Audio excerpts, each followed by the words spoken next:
بسم اللہ الرحمن الرحیم۔ گمنامی روز کے معزز سامعین السلام علیکم۔ آئیے چلتے ہیں کہانی کی طرف۔ وہ اپنی کار کی رفتار بڑھا رہا تھا، حیرانی سے سوچ رہا تھا کیا وہ شکاری کتوں کی طرح مطلوبہ افراد کی بو سونگھ لیتی ہے؟ یہی بات ہے، اسی طرح بو سونگتی ہوئی میرے پیچھے آ رہی ہے۔ مجھے کسی طرح بھی اس سے پیچھا چھڑانے کی تدبیر کرنی ہوگی، کسی نہ کسی طرح اسے ڈاج دے کر ہی میں اس پر حملہ کر سکوں گا۔ وہ تیز رفتاری سے کار ڈرائیو کر رہا تھا اور یہ سمجھ رہا تھا کہ ایک ہاتھ سے بریف کیس کو تھام کر دوسرے ہاتھ سے اسٹیئرنگ کو سنبھالتے ہوئے ڈرائیو کرتے رہنا سراسر حماقت ہے۔ بڑے اعتماد سے ڈرائیو کرنے کے باوجود حادثہ پیش آ سکتا ہے۔ وہ آگے جا کر دوسری شاہراہ پر پہنچ گیا تھا، وہاں ٹریفک نہیں تھا۔ اس نے اسکرین پر اسے دیکھا، وہ بھی اسی شاہراہ پر آ گئی تھی اور وہاں رکنے کے بعد پھر بو سونگنے کے بعد اسی طرف مڑ گئی تھی جس طرف وہ جا رہا تھا۔ وہ جھنجھلا گیا کہ یہ کیسی بلا پیچھے پڑ گئی ہے۔ اگر اسی طرح کار ڈرائیو کرتا رہا اور چھوٹی موٹی سڑکوں سے گزرتا رہا تو وہ بھی مسلسل پیچھے آتی رہے گی، اس طرح وہ اسے ڈاج نہیں دے سکے گا۔ اس نے ایک ہاتھ سے بریف کیس کو بند کیا، پھر ایک رہائشی علاقے کے قریب کار روک دی، اپنا بیگ اور مشین اٹھا کر کار سے باہر آ گیا، دونوں پاؤں جوڑے اور تیر کی رفتار سے رہائشی آبادی میں گھستا چلا گیا۔ وہاں تنگ راستے اور تنگ گلیاں تھیں۔ سونیا کار میں بیٹھ کر اس کا تعاقب نہیں کر سکتی تھی۔ وہ اس کی کار کے پیچھے آ کر رک گئی تھی۔ دروازہ کھول کر باہر آنے کے بعد اس کی بو سونگھ رہی تھی۔ یہ معلوم ہو رہا تھا کہ وہ قاہرہ کے جنوب مغرب کی سمت جا رہا ہے، لیکن آگے رہائشی علاقے کے پرپیچ راستے اور تنگ گلیاں تھیں۔ وہ کار میں بیٹھ کر اس کا تعاقب نہیں کر سکتی تھی۔ اس نے پھر گاڑی سٹارٹ کی، گاڑی کو آگے بڑھاتے ہوئے چھوٹے بڑے راستوں سے گزرنے لگی۔ ایک لمبا چکر کاٹنے کے بعد ہی وہ قاہرہ کے جنوب مغرب کی سمت ادھر پہنچ سکتی تھی جہاں سے اس کی بو اسے پکار رہی تھی۔ تقریباً 2 گھنٹے تک کار ڈرائیو کرتے رہنے کے بعد وہ قاہرہ کے باہر ایک مضافاتی علاقے میں پہنچ گئی۔ وہاں اس نے کار سے باہر نکل کر اس کی بو سونگھی۔ پتہ چلا کہ وہ جنوب مغرب کی سمت تیزی سے چلا جا رہا ہے۔ آگے کھیت ہی کھیت تھے، اونچے نیچے پہاڑی علاقے تھے۔ صرف ایک راستہ ہائی وے کی طور پر آگے جاتا ہوا دکھائی دے رہا تھا۔ پتہ نہیں وہ کس شہر یا کس علاقے کی طرف جا رہا ہوگا، لیکن وہ ایسے راستے اختیار کر رہا تھا کہ سونیا کار میں بیٹھ کر اس کا تعاقب نہ کر سکے۔ اس نے ایک فیول اسٹیشن میں کار کی ٹینکی فل کی، ایک بڑے سے پلاسٹک کین میں پیٹرول بھروا کر اسے بھی کار میں رکھ لیا۔ وہ سمجھ رہی تھی کہ ابھی وہ بھاگتا رہے گا اور اپنے پیچھے اسے بھگاتا رہے گا، مگر تھک ہار کر اس کے مقابلے پر ضرور آئے گا، لہٰذا آرام سے اس کو تعاقب کیا جائے۔ کوئی جلدی نہیں ہے، آئندہ شاید چند گھنٹوں کا کھیل رہ گیا ہے۔ کائنہ کیپ ٹاؤن میں تھی، اچانک ہی بیمار پڑ گئی تھی۔ وہ اپنے ہزاروں برس پرانے مندر میں رہنے کی عادی تھی۔ وہ مندر اس کے لیے ماں کی گود کی طرح تھا جہاں وہ تحفظ اور سکون محسوس کرتی تھی۔ کبھی کسی ملک میں ضروری کام سے جاتی تو جلد ہی وہیں لوٹ آتی تھی، بیمار ہوتی تو اپنا علاج اسی مندر میں کرتی تھی جہاں برسوں پرانی جڑی بوٹیوں سے بنائی ہوئی دعائیں رکھی ہوئی تھیں۔ ان دعاؤں کی خوراک اس کی بیماری دور کر دیتی تھی۔ وہ اس مندر سے ہزاروں میل دور تھی، وہاں شرارا اس پر قاتلانہ حملہ کر چکا تھا۔ موزس بھی یہی سمجھتا تھا کہ کائنہ کو اسی مندر میں گھیر کر ہلاک کیا جا سکتا ہے۔ وہ دشمنوں کے عزائم کو سمجھ رہی تھی، اس لیے وہاں واپس نہیں جانا چاہتی تھی۔ وہ اپنے پیٹ کے کسی حصے میں تکلیف محسوس کرتی تھی، درد کی ٹیسیں اٹھتی تھیں، پھر جلدی آرام بھی آ جاتا تھا۔ کبھی کبھی یوں لگتا تھا جیسے زچگی سے پہلے کا درد ہونے لگا ہے، جبکہ ایسا کچھ نہیں تھا۔ ابھی تو 2 یا 3 ماہ کا حمل تھا، مرض کچھ اور تھا جس کی وہ تشخیص نہیں کر سکتی تھی۔ کسی لیڈی ڈاکٹر سے کنسلٹ کرنا ضروری ہو گیا تھا۔ اس نے تجربہ کار لیڈی ڈاکٹر سے رجوع کیا۔ ڈاکٹر نے اس کو معائنہ کیا، پھر کہا تم سمجھ رہی ہو کہ تمہارے پیٹ میں کوئی خرابی ہے، جبکہ ایسی کوئی بات نہیں ہے، اس کا تعلق حمل سے بھی نہیں ہے، تمہارے گردے میں کوئی نقص ہے۔ ایکس رے رپورٹ کے بعد معلوم ہوگا کہ خرابی کیا ہے۔ ایکس رے رپورٹ نے بتایا کہ بائیں طرف کے گردے میں پتھری ہو گئی ہے جسے آپریشن کے بعد ہی نکالا جا سکتا ہے۔ یہ رپورٹ سن کر وہ اور پریشان ہو گئی۔ کسی طرح کے بھی آپریشن سے گزرنے کا مطلب یہ ہوتا کہ وہ بے ہوش رہتی، جب ہوش میں آتی تو فوراً ہی دماغی توانائی بحال نہ ہوتی، پتہ نہیں کتنے گھنٹوں کے بعد وہ سانسیں روکنے اور خیال خوانی کرنے کے قابل ہوتی۔ اس دوران میں کوئی بھی دشمن اس پر حملہ کر سکتا تھا۔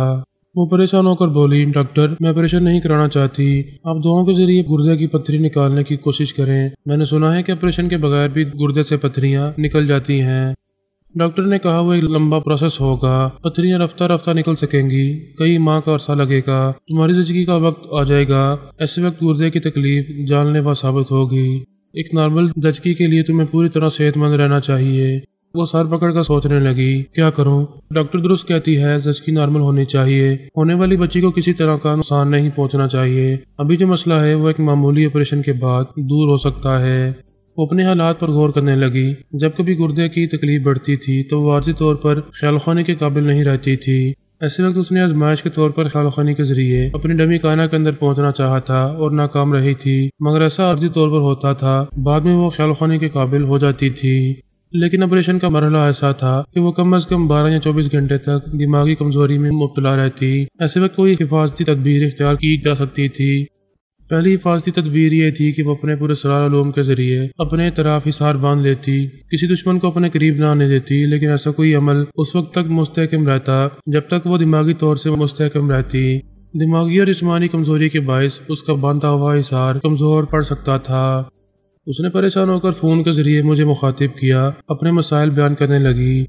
میں نے اس کی تمام باتیں سننے کے بعد کہا، اکثر لوگ اپنی موت کو بھول جاتے ہیں، یوں زندگی گزارتے ہیں جیسے موت کبھی ان کے قریب نہیں آئے گی۔ تم بھی ان لوگوں میں سے ہو، مگر یہ بات یاد رکھو کہ موت کسی لمحے میں بھی آ سکتی ہے، پھر تمہیں کتنے ہی اندیشوں سے نجات مل جائے گی۔ کاتب تقدیر نے تمہارے متعلق جو کچھ لکھا ہے اسی کے مطابق تمہیں زندگی گزارنی ہے، ایک دن موت کو گلے لگانا ہی ہے۔ میری کتاب مقدر میں لکھا ہوا ہے کہ میں بھی زندہ رہوں گی، ایک بیٹی کی ماں بنوں گی۔ ہزاروں برس پہلے اس کتاب مقدر کو تمہارے بزرگوں میں سے کسی نے لکھا تھا، میں اسے نہیں مانتا۔ اس کتاب کی لکھی ہوئی چند پیشگوئیاں درست ثابت ہوئی ہیں، لیکن ساری پیشگوئیاں ہر بار درست نہیں ہوں گی۔ موجودہ زمانے اور تمہارے موجودہ حالات کے مطابق تبدیلیاں آ سکتی ہیں۔ تم یہ کہنا چاہتی ہو کہ میں ایک بیٹی کو جنم دینے سے پہلے بھی مر سکتی ہوں؟ کچھ بھی ہو سکتا ہے، جو ہم نہیں سوچتے وہ ہو جاتا ہے۔ بے شک حفاظتی تدابیر لازمی ہوتی ہیں۔ تم مجھے بتاؤ کہ مجھ سے کیا چاہتی ہو، مجھے کیا کرنا چاہیے؟ میں چاہتی ہوں آپریشن کے وقت خیال خانی کے ذریعے تم میرے اندر موجود رہو اور کسی بھی دشمن کو مجھ پر حاوی نہ ہونے دو۔ یہ کوئی پرابلم نہیں ہے، جب بھی تمہارا آپریشن ہوگا اس وقت میں خیال خانی کے ذریعے تمہارے اندر موجود رہوں گا۔ اس نے ڈاکٹر سے پوچھا، میرا آپریشن کتنی جلدی ہو سکتا ہے؟ وہ بولی، آپ ہماری مطلوبہ رقم ابھی جمع کرا دیں، کل صبح آپریشن ہو جائے گا۔ میں نے کہا، ٹھیک ہے، میں نے سن لیا ہے، میں کل صبح آپریشن کے وقت تمہارے اندر موجود رہوں گا۔ تم کب تک میرے پاس رہو گے؟ آپریشن کے بعد میں 2 گھنٹے تک بے ہوش رہوں گی، اس کے بعد بھی ہوش آئے گا تو پتہ نہیں 10 گھنٹوں یا 20 گھنٹوں کے بعد دماغی توانائی بحال ہوگی۔ اس سے پہلے نہ تو میں سانس روک سکوں گی اور نہ ہی خیال خوانی کر سکوں گی اور نہ ہی کسی دشمن کو اپنے اندر آنے سے روک سکوں گی۔ ہاں، یہ ایک بہت بڑا مسئلہ ہے، کیونکہ میں بھی 10-20 گھنٹے تک مسلسل تمہارے ساتھ نہیں رہ سکتا، میری اپنی مصروفیات بھی ہیں، مجھے اپنی جگہ دماغی طور پر حاضر رہنا پڑتا ہے۔ ہاں، یہ ہو سکتا ہے کہ جب تک تمہاری دماغی توانائی بحال نہ ہو، میں وقفے سے کبھی 1 گھنٹے کبھی آدھے گھنٹے بعد تمہارے اندر آ کر تمہاری خیریت معلوم کرتا رہوں۔ چلو یہی صحیح، تم آتے جاتے رہو گے تو مجھے حوصلہ ملتا رہے گا۔ اسے تو حوصلہ کرنا ہی تھا، اگر آپریشن نہ کراتی تو آگے جا کر زچگی کے وقت بڑے مسائل سے دوچار ہونا پڑتا۔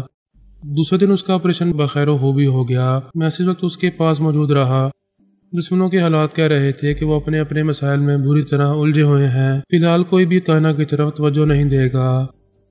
میں اپنی جگہ دماغی طور پر حاضر ہو گیا، میری کوئی خاص مصروفیت نہیں تھی۔ میں نے 1 گھنٹے بعد اس کی خبر لی، وہ ہوش میں آ گئی تھی۔ میں نے پوچھا، کیا میری سوچ کی لہروں کو محسوس کر رہی ہو؟ وہ پریشان ہو کر بولی، او فرحات، یہ تم ہو؟ مجھے ڈر لگ رہا ہے، تمہاری طرح کوئی دوسرا بھی میرے اندر آ سکتا ہے۔ تمہارا آپریشن کامیاب رہا ہے، تم بیماری سے تو بچ گئی ہو، مگر دشمنوں کی ہیبت سے مر جاؤ گی۔ میں 24 گھنٹے تمہارا پہرے دار بن کر نہیں رہ سکتا، تمہاری تقدیر اچھی ہے۔ تمام دشمن اپنے معاملات میں بری طرح الجھے ہوئے ہیں، میرا اندازہ ہے کہ ابھی تمہاری طرف کوئی توجہ نہیں دے گا۔ آرام سے پڑی رہو، میں 1 گھنٹے بعد آؤں گا۔ پلیز فرحات، 1 گھنٹے میں میری جان چلی جائے گی، میں سچ مچ ہیبت سے مر جاؤں گی، پلیز 10-15 منٹ میں آ جاؤ۔ میں نے اس کی تسلی کے لیے 15 منٹ میں آ کر کہا، میری اور بھی مصروفیات ہیں، میں ذرا دیر سے آؤں گا، مگر آؤں گا ضرور۔ میں نے اس کو جواب نہیں سنا، فوراً وہاں سے چلا آیا۔ میں سونیا کے لیے متجسس تھا، کچھ پتہ نہیں چل رہا تھا کہ وہ کہاں ہے۔ اس کی خاموشی کہہ رہی تھی کہ وہ ابھی ایشورا تک پہنچ نہیں پائی ہے، اور وہ ایسی ضدی تھی کہ اپنے معاملے میں مجھے بھی مداخلت سے روک رہی تھی۔ میں نے ایک بار خیال خوانی کے ذریعے اسے مخاطب کیا تو اس نے کہا، میں خیریت سے ہوں، جلدی کوئی اچھی خبر سناؤں گی، اب جاؤ۔ یہ تو ہم نے بارہا آزمایا ہے کہ جو ہم سوچتے ہیں وہ نہیں ہوتا اور جو نہیں سوچتے وہ ہوتا ہے۔ ادھر برائٹ موزیز اور اکابرین بہت پریشان تھے، ہر گزرتا ہوا لمحہ دھمکیاں دے رہا تھا کہ ایشورا اگلے لمحے میں نہ جانے ان میں سے کتنوں کی موت بننے والا ہے۔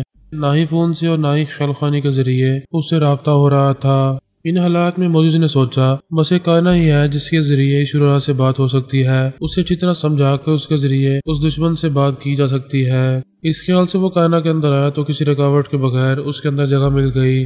اسے یہ دیکھ کر خوشی ہوئی کہ وہ ایک آپریشن کے بعد بہت کمزور ہو گئی ہے۔ وہ بڑی آسانی سے اس کے چور خیالات پڑھنے لگا۔ یہ بات معلوم ہونے لگا کہ اس نے مجھے خوش کرنے کے لیے ایشوریا کے 3 خاص ماتحتوں کو ہوٹل کیپ ٹاؤن میں قتل کیا ہے۔ وہ بڑے آرام سے اس کے چور خیالات پڑھتا رہا۔ پھر اس نے مخاطب کیا تو موزس کی آواز اور لب و لہجہ سنتے ہی وہ گھبراہٹ سے چیخ پڑی، تم نہیں، تم میرے اندر نہیں آ سکتے، چلے جاؤ یہاں سے۔ فرحاد تم کہاں ہو؟ اسے یہاں سے بھگاؤ۔ فرحاد خواہ چیخ رہی ہو؟ تمہاری سوچ نے بتایا ہے کہ وہ 10 منٹ پہلے یہاں سے گیا ہے، اتنی جلدی نہیں آئے گا۔ وہ گڑ گڑانے لگی، پلیز مجھ سے دشمنی نہ کرو، میری جان نہ لو، مجھے اپنی کنیز بنا لو، میں ساری زندگی تمہارے قدموں میں رہوں گی۔ وہ ہنستے ہوئے بولا، کیا فرحاد کے قدموں میں نہیں رہو گی؟ جو مجھے زندگی دے گا میں اسی کی داسی بن کر رہوں گی۔ فرحاد کبھی نہیں چاہے گا کہ اس کی ہونے والی بیٹی کی ماں میری داسی بن جائے۔ میں خواہ اس سے دشمنی مول لینا نہیں چاہوں گا۔ ہم دونوں پراسرار علوم میں مہارت رکھتے ہیں، وہ ہمارا کچھ نہیں بگاڑ سکے گا۔ میں تمہارے چور خیالات اچھی طرح پڑھ چکا ہوں۔ تم بدلتے ہوئے حالات کے مطابق مرد بدلنے والی عورت ہو، اور یہ بھی معلوم کر چکا ہوں کہ فرحاد ہم ایشوریا سے لڑاتے رہنے کے لیے تمہیں استعمال کرتا رہے گا۔ تم نے اسے خوش کرنے کے لیے ایشوریا کے 3 ماتحتوں کو مار ڈالا۔ قاتل تم ہو۔ وہ خواہ ہمیں قاتل سمجھ کر ہمارے بے شمار اکابرین کو موت کے گھاٹ اتار رہا ہے۔ میں نے مجبور ہو کر اس کا ساتھ۔ وہ گرج کر بولا، بکواس مت کر، تجھ جیسی چڑیل کو زندہ چھوڑنا بہت بڑی حماقت ہوگی۔ تجھے ختم کرنے کا اس سے اچھا موقع پھر کبھی نہیں ملے گا۔ یہ کہتے ہی موزس نے اس کے اندر زلزلہ پیدا کیا۔ وہ تکلیف کی شدت سے چیخیں مارتی ہوئی بڑے سے بیڈ پر ادھر سے ادھر پھڑپھڑانے لگی۔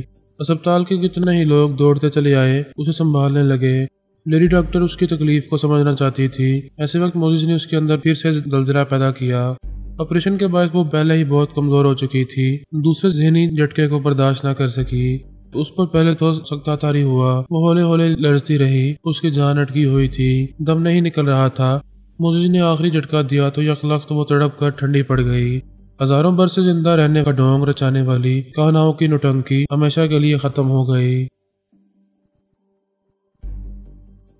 ایشوریا تقریباً 2 گھنٹے تک گھنے جنگلوں سے گزرتا رہا۔ اس کی رفتار سست ہو گئی تھی۔ اس کا خیال تھا کہ سونیا جنگل کے ناہموار راستوں پر گاڑی ڈرائیو نہیں کر سکے گی، وہ بہت سست رفتاری سے تعاقب کرے گی۔ اس کا خیال غلط نہیں تھا، جنگل کے کچے ناہموار راستے پر گاڑی چلانے میں بڑی دشواریاں پیش آ رہی تھیں، مگر اسے دشواریوں سے کھیلنے میں مزہ آتا تھا۔ وہ اس یقین کے ساتھ آگے بڑھ رہی تھی کہ آگے جا کر کہیں نہ کہیں اسے دبوچ لے گی۔ وہ آگے جاتے جاتے رک گیا، اسے پتہ نہیں چل رہا تھا کہ کدھر جا رہا ہے۔ اب مشین کو استعمال کرنا ضروری ہو گیا تھا، بہت دیر ہو چکی تھی۔ سونیا کے بارے میں معلوم نہیں ہو رہا تھا کہ وہ اس کے پیچھے آ رہی ہے یا اس نے مایوس ہو کر پیچھا کرنا چھوڑ دیا ہے۔ مشین کے ذریعے یہ معلوم کرنا بھی ضروری تھا کہ وہ مصر کے کس حصے میں ہے۔ اسے آگے جانے کے لیے سمتوں کا تعین کرنا تھا۔ وہ ایک درخت کے سائے میں بیٹھ کر مشین کو آن کرنے کے بعد سب سے پہلے یہ معلوم کرنے لگا کہ وہ اس ملک کے کس علاقے میں ہے، بڑی دیر سے جنگل میں کیوں بھٹک رہا ہے، اس جنگل سے نکل کیوں نہیں پا رہا ہے۔ مشین نے بتایا کہ جب تک وہ سیدھا ایک سمت میں نہیں جائے گا اس جنگل سے نہیں نکل پائے گا۔ سمتیں بدلنے کے باعث وہ وہاں کی بھول بھلیوں میں بھٹک رہا ہے۔ اس نے سر اٹھا کر ایک سمت دیکھا اور یہ طے کیا کہ اب سیدھا اسی طرف جائے گا، آگے بڑھنے کے دوران میں کسی طرف نہیں مڑے گا۔ پھر اس نے سونیا کے نمبر پنچ کیے، دوسرے ہی لمحے میں وہ دکھائی دی۔ وہ اپنی گاڑی میں نہیں تھی، اسی جنگل میں دبے قدموں بڑھتی چلی آ رہی تھی۔ اس نے تیزی سے کی بورڈ پر انگلیاں چلائیں۔ اسکرین پر اس کا سوال ابھرنے لگا، سونیا مجھ سے کتنے فاصلے پر ہے؟ چند سیکنڈ کے بعد اسکرین پر جواب ابھرا، تم سے 50 گز کے فاصلے پر ہے۔ وہ اچانک ٹھٹک گیا، اپنے لباس سے ریوالور نکالتے ہوئے دور تک نظریں دوڑانے لگا۔ اس نے مشین کو گاز پر کھلا چھوڑ دیا، اسے بند نہیں کیا، کیونکہ اس کی اسکرین پر سونیا کو دیکھ سکتا تھا کہ وہ کہاں ہے اور کس سمت سے آ رہی ہے۔ یہ سمجھنا بہت مشکل تھا کہ وہ کس سمت میں ہے۔ وہاں ایک جیسے گھنے درخت تھے، اونچی اور گھنی جھاڑیاں تھیں۔ وہ آگے پیچھے دائیں بائیں کہیں سے آ رہی ہوگی۔ صحیح سمت معلوم کرنے کے لیے تحریر کے ذریعے مشین سے پوچھنا ضروری تھا۔ اگر وہ گاز پر بیٹھ کر مشین کو آپریٹ کرتا تو اتنی دیر میں وہ بلا سر پر پہنچ جاتی۔ اس وقت اتنا ہی غنیمت تھا کہ وہ اسکرین پر دکھائی دے رہی تھی۔ اچانک ایک جھاڑی میں سسراہٹ سی ہوئی، اس نے ادھر کا رخ کر کے تڑا تڑ گولیاں چلائیں۔ 4 گولیاں ضائع ہوئیں، ادھر کچھ نہیں تھا۔ اس نے سر گھما کر اسکرین کی طرف دیکھا، سونیا گھاس پر اوندھی لیٹی ہوئی تھی، چاروں ہاتھ پاؤں سے رینگ رہی تھی۔ وہ چاروں طرف گھوم گھوم کر فائر کرنے لگا۔ ریوالور میں گولیاں کتنی ہوتی ہیں، وہ خالی ہو گیا۔ اب اسے دوبارہ لوڈ کرنے کا وقت نہیں مل سکتا تھا، پھر بھی اس نے پھرتی دکھانی چاہیے۔ اسے لوڈ کرنے لگا مگر وہ کڑکتی ہوئی بجلی کی طرح پھرتیلا نہیں ہو سکتا تھا۔ یہ ایک بار کی یوں لگا جیسے آسمان سے بلا نازل ہوئی ہو۔ ایک فلائنگ کک اس کے سینے پر پڑی، وہ لڑکھڑا کر ذرا پیچھے گیا۔ دوسری کک ہاتھ پر پڑی، ریوالور اس کی گرفت سے نکل کر پاس والی گرین جھاڑی میں چلا گیا۔ یہ شاک پہنچا کہ وہ نہتھا ہو گیا۔ مرتا کیا نہ کرتا کہ مصداق حملے کرنے لگا اور جواباً مار کھانے لگا۔ ذرا سی دیر میں چکرا کر رہ گیا۔ عقل نے سمجھایا وہاں سے بھاگ کر ہی جان بچا سکتا ہے، مگر سونیا نے اسے بھاگنے نہیں دیا۔ ایسی کک اور ایسے کراٹے کے ہاتھ دکھائے کہ وہ بے دم سا ہو کر اوندھے منہ گر پڑا۔ سونیا نے اس مشین کے پاس آ کر پہلے اس سے منسلک رہنے والے منی بم کو سے الگ کیا، اسے مٹھی میں دبا کر ایشورا کے پاس آئی۔ وہ زمین سے اٹھنے کی کوشش کر رہا تھا، اس نے پیچھے سے اس کی گردن دبوچ لی، اس منی بم کو اس کی جیب میں ڈال دیا، پھر ایک لات مار کر کہا، جا، میں تجھے زندہ چھوڑتی ہوں، مگر تیری یہ غیر معمولی مشین لے جا رہی ہوں۔ اس نے مشین کے پاس آ کر اسے بند کیا، پھر اسے اٹھا کر وہاں سے جانے لگی۔ ایشورا نے پیچھے سے للکارا، اے میدان مارنے والی، تو کیا سمجھتی ہے تجھے مارنے والا کوئی پیدا نہیں ہوا، میں ہوں موت، تیری موت۔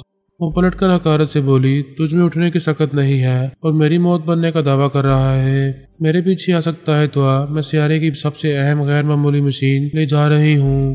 وہ بری طرح زخمی ہو گیا تھا، ہانپتے ہوئے بولا، ہم نے یہاں اپنی سائنس اور ٹیکنالوجی کسی کے ہاتھ میں لگنے نہیں دی۔ ایک چھوٹی سی مشین، ایک چھوٹا سا آلہ بھی کسی کو لے جانے نہیں دیا، تو بھی اس مشین کو نہیں لے جا سکے گی۔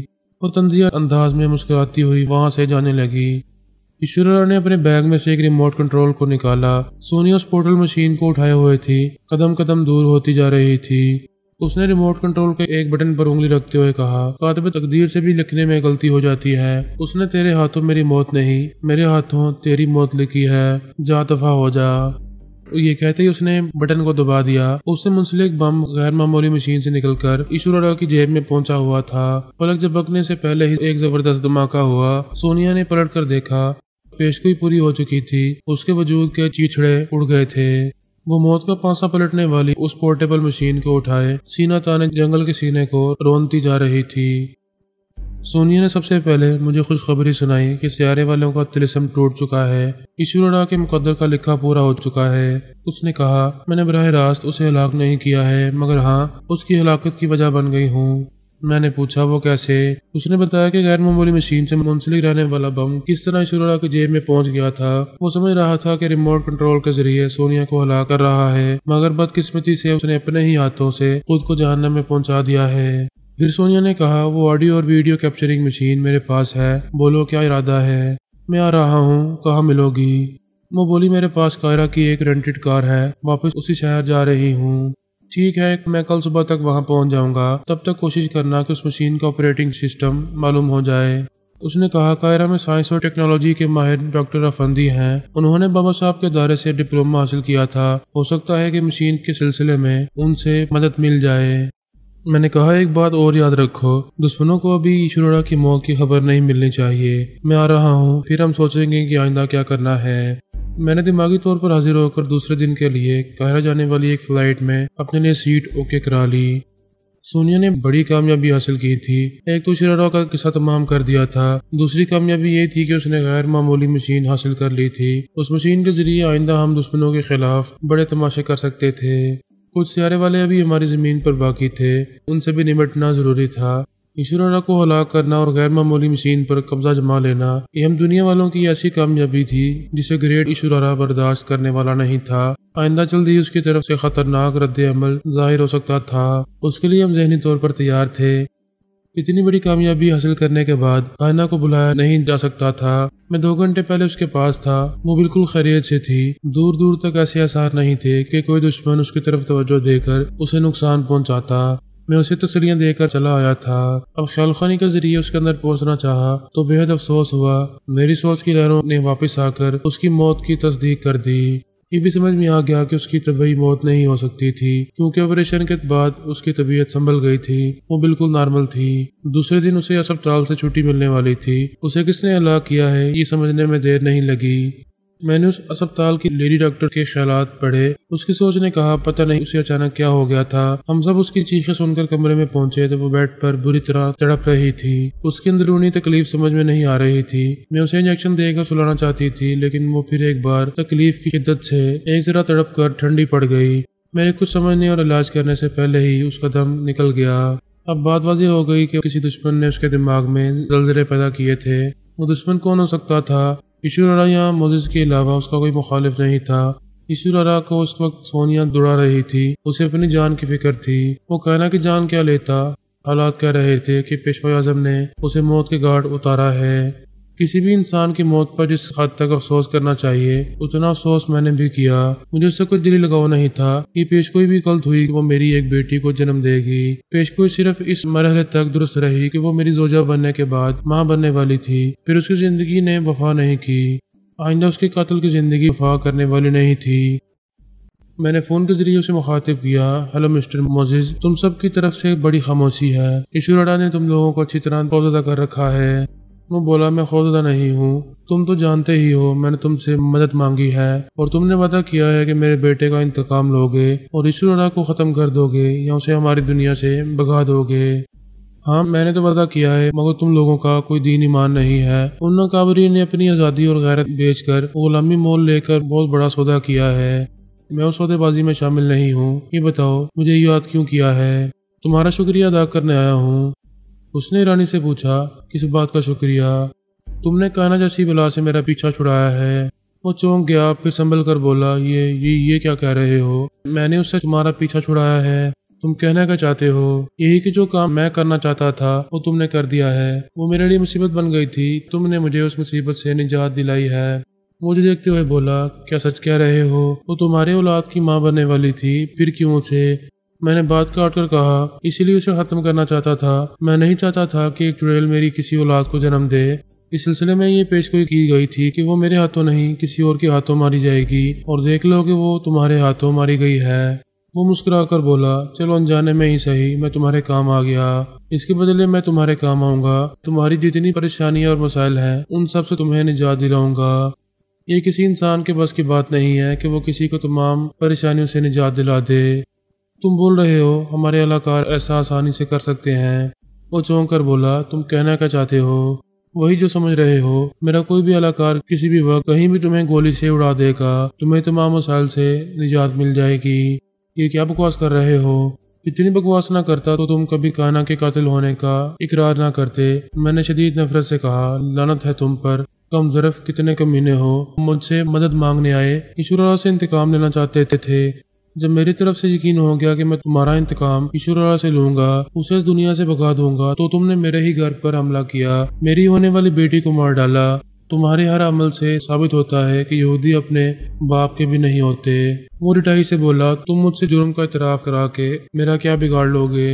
ابھی کچھ نہیں بتاؤں گا، بس یہ مشورہ دے کر جا رہا ہوں کہ ان لمحات کے بعد میرا کوئی بھی علاقار تمہیں کہیں بھی گولی مار سکتا ہے، اپنے سائے سے بھی ہوشیار رہنا۔ میں نے رابطہ ختم کر دیا۔ سونیا کائرہ کے جس مکان میں ٹھہری تھی، اس مالک مکان کے بیٹے کا نام جواد خیری تھا۔ سونیا نے اس سے وعدہ کیا تھا کہ وہ آج رات کا کھانا اس کے ساتھ کھائے گی۔ جب وہ کائرہ پہنچی تو رات کے 8 بج رہے تھے۔ جواد خیری نے اسے دیکھتے ہی خوش ہو کر کہا، خدا کو شکر ہے سسٹر، میں تمہارے لیے بہت فکر مند تھا۔ وہ اس کے سر پر ہاتھ پھیر کر اس کی پیشانی کو چومتے ہوئے بولی، میرے لیے کیوں فکر مند تھے؟ کسی نے میرے دماغ پر قبضہ جما کر آپ کو قتل کرنا چاہا تھا۔ جب سے سوچ رہا ہوں کہ وہ ٹیلی پیتھی جانتا ہوگا یا کوئی جادوگر ہوگا۔ وہ ہنستے ہوئے بولی، فکر نہ کرو، تمہاری یہ بہن کمزور نہیں ہے، وہ آئندہ کبھی دشمنی کرنے نہیں آئے گا۔ تم جا کر تیار ہو جاؤ، ہم ابھی کسی ساحلی ہوٹل میں ڈنر کریں گے۔ وہ چلا گیا۔ سونیا نے شاور لے کر لباس تبدیل کیا، پھر فون کے ذریعے بابا صاحب کے ادارے کے انچارج سے کہا، میں اعلیٰ حضرت سے بات کرنا چاہتی ہوں۔ ہم میں سے کوئی بھی فون یا خیال خوانی کے ذریعے جناب تبریزی کو براہ راست مخاطب نہیں کرتا تھا، کیونکہ وہ عبادت میں مصروف رہا کرتے تھے۔ ادارے کے انچارج کے علم میں یہ بات رہتی تھی کہ کس وقت ان سے رابطہ کیا جا سکتا ہے۔ بہرحال رابطہ ہو گیا۔ سونیا نے کہا، ایشوریا اب اس دنیا میں نہیں رہا، اس کی آڈیو ویڈیو کیپچرنگ مشین میرے پاس ہے، میں اس کے تمام فنکشنز کو سمجھنا چاہتی ہوں، کسی غلطی کے بغیر اسے آپریٹ کرنا چاہتی ہوں۔ انہوں نے پوچھا، کیا ڈاکٹر افندی کی رہنمائی چاہتی ہو؟ جی اعلیٰ حضرت، یہی چاہتی ہوں۔ ڈاکٹر افندی کا پتہ اور فون نمبر ذہن نشین کرو، فجر کی نماز کے بعد ان کے پاس جاؤ، وہ مشین کے سلسلے میں تمہیں گائیڈ کریں گے۔ شکریہ اعلیٰ حضرت۔ انہوں نے ڈاکٹر افندی کا پتہ اور فون نمبر بتا کر رابطہ ختم کر دیا۔ جواد نے دروازے پر دستک دی تو سونیا نے کہا، دروازہ کھلا ہے، آ جاؤ۔ اس نے اندر آ کر پوچھا، آپ تیار ہو گئیں؟ وہ جرابے اور جوتے پہنتے ہوئے بولی، تیار ہوں، ابھی چلتے ہیں۔ اس نے پوچھا، سسٹر یہ مردوں کی طرح فوجی بوٹ کیوں پہنتی ہو؟ مجبوری ہے، ان کے بغیر دشمن راضی نہیں ہوتے۔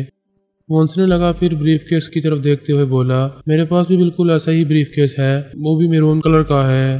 سونیا نے سوچتی ہوئی نظروں سے اس بریف کیس کو دیکھا۔ ذہن میں یہ بات آئی کہ شرورا کے باقی آدمی قاہرہ میں ہو سکتے ہیں، میرے پاس اس کا بریف کیس دیکھ کر ضرور مجھ پر حملہ کریں گے، اتنی اہم غیر معمولی مشین کو چھین لینا چاہیں گے، کیوں نہ جواد کے بریف کیس کے ذریعے انہیں شکار کیا جائے۔ اس نے جواد سے کہا، اپنا بریف کیس لا کر دکھاؤ، میں اسے دیکھنا چاہتی ہوں۔ وہ فوراً ہی اپنا بریف کیس لے آیا۔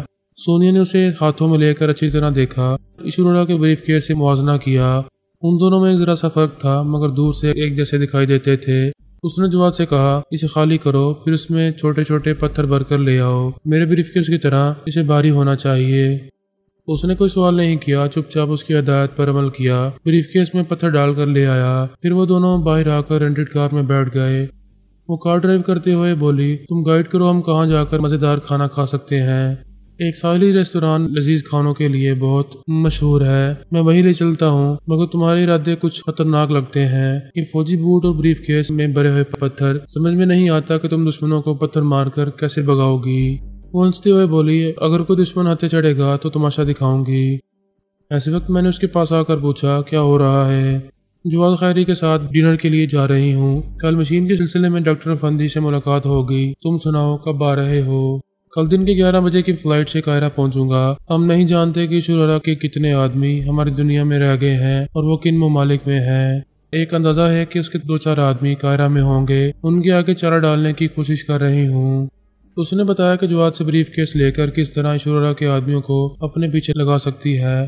میں نے کہا، تم خواہ خطرہ مول لیتی ہو، یہ بھی ہو سکتا ہے اس کا کوئی آدمی اسے شرورا کا بریف کیس سمجھ کر تمہارے قریب نہ آئے، تمہیں دور سے ہی گولی مارے اور بریف کیس لے جائے۔